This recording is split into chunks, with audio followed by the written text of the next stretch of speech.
All right, sports fans, how's everybody out there doing?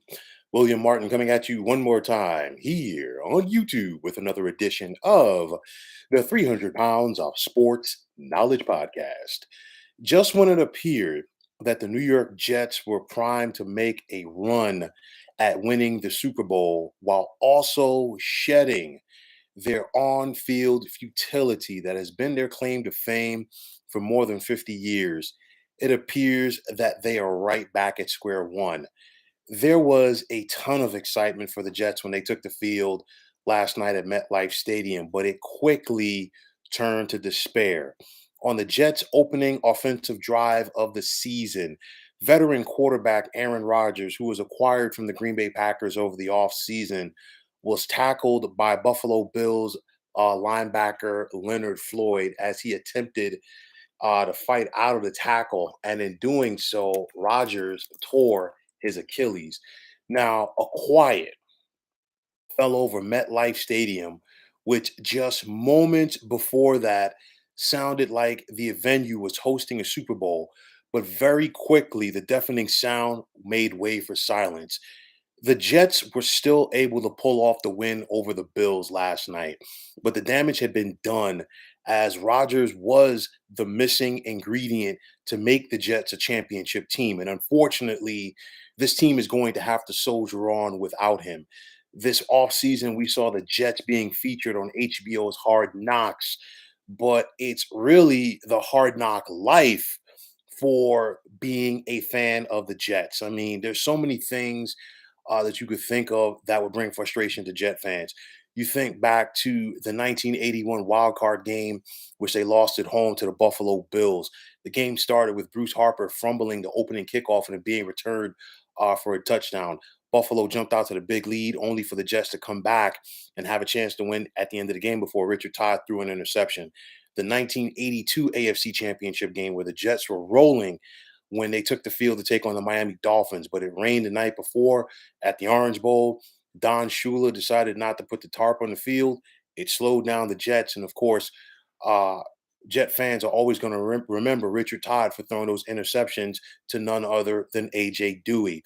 The franchise taking Ken O'Brien over Dan Marino at quarterback in the 1983 draft. The team moving from Shea Stadium in Queens in 1984 in favor of the New Jersey Meadowlands. The divisional round meltdown in 1986 against the Cleveland Browns. The Dan Marino fake spike in 1994.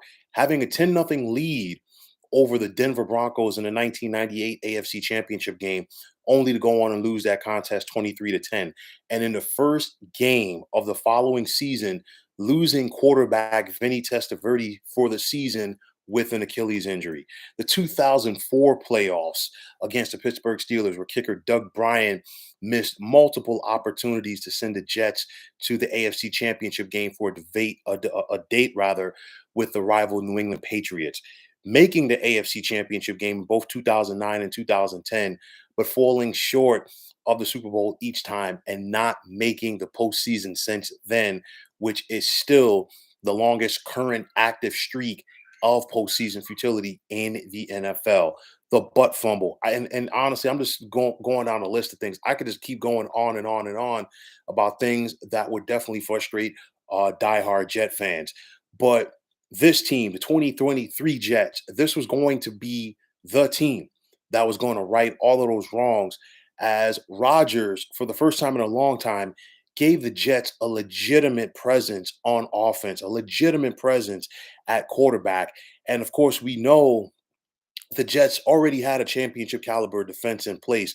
Now they had the quarterback to offset that. They had the guy that could get them to the postseason and could go blow for blow with the Patrick Mahomeses and the Joe Burrows of the world in the AFC. And now it's all done. Of course, we talked about the silence that overtook MetLife Stadium last night. But the look on Jets head coach Robert Sala's face last night when it happened said it all. And I'm not trying to make light of this because I know that Rodgers only had 4 plays for the Jets last night, but I've seen Mike Tyson fights in his prime that were longer than Aaron Rodgers' season with the Jets. And I mean, it's just been a tough year for New York sports fans as a whole. I know that there are going to be some people that will compare the Rodgers injury last night to the Edwin Diaz injury for the New York Mets in the World Baseball Classic. And speaking of the Mets, we saw them go out there and spend all of that money last offseason. The same thing for the New York Yankees, the two highest payrolls in baseball. And neither one of those teams are going to be postseason bound this year. You think about the Brooklyn Nets, they gave up on their super team. We saw them trade Kevin Durant and Kyrie Irving this past spring, just prior to the NBA's trade deadline. And getting back to the Jets, now they're going to have to turn to Zach Wilson. And this is the same Zach Wilson who was the second overall pick of the 2021 NFL draft by the Jets, but he's just 8-14 as a starter in the NFL. He's completed less than 56% of his passes. This is the same Zach Wilson who has been benched multiple times, also being booed multiple times by the Jet fans at MetLife, while also being a lightning rod of criticism for the New York media. Now, some people are going to want the Jets to go out there and get themselves a veteran quarterback. You've heard names being thrown around as far as who the Jets should get. People are bringing up the names of the likes of Tom Brady. I even went on online. Some people are mentioning both Philip Rivers or even Matt Ryan, or even possibly trading with another team for a quarterback. But at this point, Zach Wilson is the best option for the Jets at quarterback. And I know people really don't want to hear that, and I really don't want to say it. But at the end of the day, he's their best option. He's been there all summer and he knows the system. You bringing in a veteran quarterback, what is that person going to do to try to get caught up to speed? And at the same time, throwing out the names of guys like Tom Brady and Philip Rivers or Matt Ryan, no disrespect to all of those guys, but they're old, they're washed up. And at the end of the day, the Jets need to go in a different direction. And it's not those guys. If they were viable options, obviously the Jets would have went out there this offseason and gotten them. And that's not the case. But for Jet fans, and I really feel bad for those people because last night had to be an all too familiar bad dream with no fairy tale ending in sight. This was supposed to be the team. And I mean, just watching the game last night, MetLife Stadium has been around now for close to 15 years. I have never heard MetLife Stadium as electric as it was last night. Of course, this venue hosted a Super Bowl about 10 years ago between the Seattle Seahawks and Denver Broncos. That stadium was not as loud then as it was last night. You think about the Jets opening drive, Brees Hall breaking off that big 20-yard run, and you just heard the Brees chant go over MetLife Stadium. The fans were legitimately into it, and it's kind of like Lucy taking the football away from Charlie Brown. That's what it comes down to. Uh, Chelsea Green Kitty Cat. You're saying this is probably the most intriguing yet devastating thing to happen in the NFL for a while. And yeah, this is up there. I mean, because you think about it, the Jets really didn't even get Aaron Rodgers at all. I mean, you think about it, I could understand we're talking about week 11, week 12, maybe the first round of the playoffs, something like that. Okay, fine. And I'm not saying fine like okay, you're hoping that it happened then either, but the first drive of the first game, the Jets didn't even get a one game out of Aaron Rodgers before this happened. And of course, we saw Rodgers attempt to stand up. Didn't happen. I know there were some talks about it possibly being a high ankle sprain at first, but then there's a somber mood coming over that place. Just changed things, and the Jets just had to go out there and gut it out. And unfortunately, that's probably how they're going to have to try to win games this year with Zach Wilson. Now, of course, Zach Wilson's prior play does not, ignite a lot of confidence in a lot of people. And the bottom line is the Jets are going to have to go out there and win ugly. Can they do it for a full season? I'm not sure, but I will say this. A Robert Saleh led team is not going to give up. They're going to give everything that they have. You have double indemnity now at running back with Dalvin Cook as well as Brees Hall. But at the end of the day, you have a quarterback that really does not put fear in opposing defenses. You got to go out there, and if you're the Jets offensively, and just try to make it as vanilla as possible for Zach Wilson and then go out there and say, hey, you know what? Don't win us the game. We don't need you to really win us the game. We need you not to lose the game.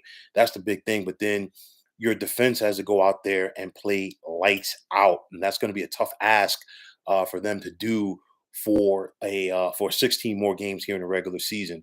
One thing going for the Jets credit right now, and I'm trying to be optimistic for them, is that okay, they got the win last night. They beat Buffalo, so they're 1-0 in the division. Okay. Uh I'm not I'm not sold on Josh Allen being the same Josh Allen that he was 2 years ago when Brian Daboll was calling the plays for him. Okay, because to me, I think he's regressed, and a lot of what he was able to do was based off of that. Again, like I said last year with Josh Allen and the Buffalo Bills, and I will continue to say it this year, your quarterback cannot be your best running option. And that's what the Buffalo Bills have right now in Josh Allen. At some point, that's going to catch up to them. As good as Miami looked in their comeback win over the Chargers on Sunday, we still are not sure if Tua can stay healthy. So that's going to be another question mark right there for this AFC East. So is it possible the Jets hang around? We've got to wait and see. I really want to see how the Jets play when they take the field this Sunday against the Dallas Cowboys. Obviously, that's going to be a tough game. Dallas has a very good defense, but so do the Jets. So it's going to be interesting to see what mindset the Jets have when they take the field here. Obviously, getting back to what you're saying, Chelsea Green Kitty Cat, is that you think about the networks as well. The networks obviously put a ton of stock into the Jets this offseason. The big Monday night game to begin the year with Buffalo. I guarantee you this is going to be a Tony Romo, Jim Nance called game for CBS on Sunday when the Jets take on Dallas. They got a Sunday night game coming up in a couple of weeks with the Jets hosting Mahomes and the Chiefs and so many other games. And obviously, that is all for naught. It's probably the most devastating injury for a quarterback early in a season since Tom Brady had the ACL injury in Game One of the 2008 season when he was still a member of the New England Patriots. But this time around, this was a tough one. And I mean, overall, it was a bad football weekend at MetLife because you think about it, the two local teams in New York City, the Jets and Giants, were put in the spotlight with marquee games. We saw the Giants hosting the Dallas Cowboys on Sunday night, and then of course flipping it around with the Bills and Jets on Monday night. Your two marquee games of the weekend, for the most part. And of course, the Giants went out there and laid an egg versus the Dallas Cowboys. And now, if you're the Jets, this happened. So it's not really a good start for the New York teams. You're saying, and I totally agree with you. They were banking on the Jets. So many primetime games had the Jets in. And you have to wonder if they're going to flex the schedule. Well, definitely not in the first half of the season. I will say this: the Monday night games, I don't think get flexed out. The NBC games on Sunday night definitely do. That's a possibility.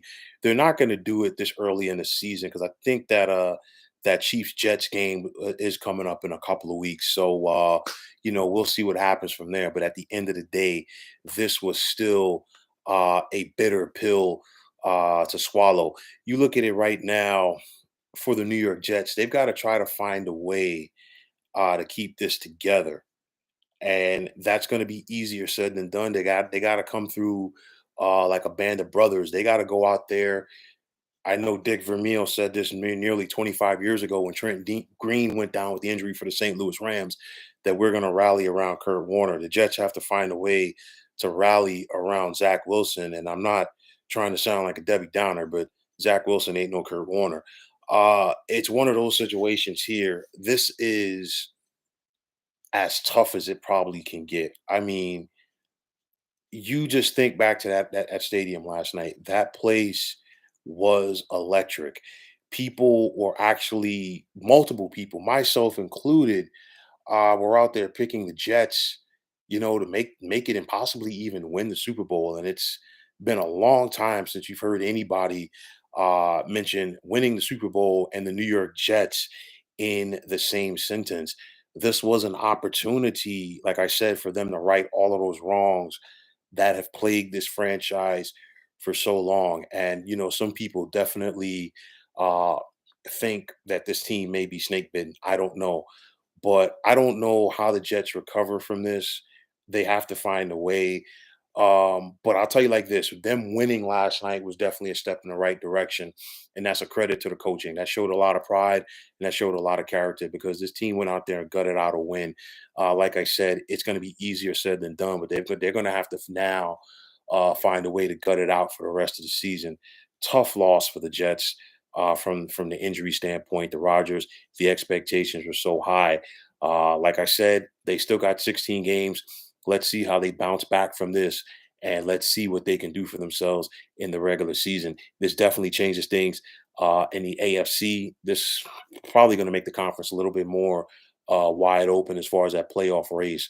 But again, for the Jets, let's just see how they bounce back from this. So, folks, that is going to wrap it up. And as always, I want to take this time out to thank you for tuning into the 300 Pounds of Sports Knowledge podcast here on YouTube. I want to take this time out to thank all of you fine folks out there for tuning in. And if you have not already, please feel free to subscribe to this channel. Now, if you're on the X, formerly known as Twitter, please feel free to follow me at 300 Pounds of Sports. And like I always say, if you follow me, it'll be my pleasure to follow you right back. There's also the sports discussion group on Facebook at the Sports Depot 365. Now you can check it out. Drop a line and be a part of one of the better sports debating sites going on social media. Chelsea Grin, thank you so much for chiming in. Definitely appreciate the support. I definitely appreciate the commentary. And, like I said, if you're not subscribed to this channel, please feel free to subscribe and hit the notifications bell. So this way you can get notified when I talk about this one, as well as other topics in the world of the NFL, as well as other sports. But once again, fine folks, my name is William Martin. I am signing off. And I'm saying thanks once again for tuning into the 300 Pounds of Sports Knowledge podcast here on YouTube. Be well, everybody.